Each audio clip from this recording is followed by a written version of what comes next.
cultivate that sense of wealth, that sense of abundance in you, the more you can feel that sense of joy, the more easy it's going to be for you to do financially.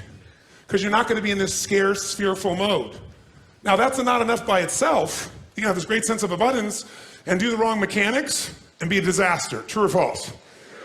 But if I had to have an area to get you started with, you want to have the emotion and psychological strength, because that's going to carry you through when the mechanics are boring or frustrating, or when things aren't working out. Your emotion, your psychology is what will carry you. It'll get you to keep doing it. Everyone knows, if you've done any studies, Dr. Seligman is very famous for doing studies on optimism. And in those studies, you know what he found out? People that are pessimists are much more realistic. They're much more accurate.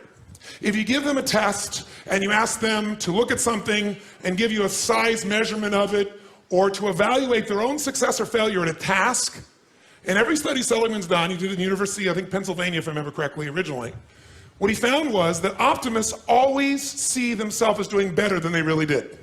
They basically BS themselves. What happens to pessimists, they're 10 times more accurate. But here's what he found out.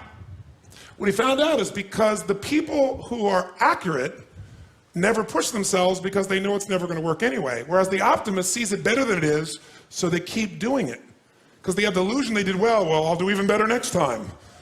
And because of that optimism, they did it more often, and so optimists succeed at a 4 to 5-fold, depending upon the task, result ultimately beyond anything that a pessimist will do, and they're not as accurate.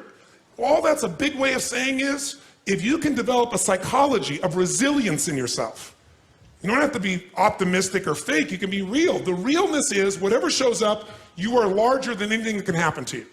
You are larger than any financial challenge you could ever face.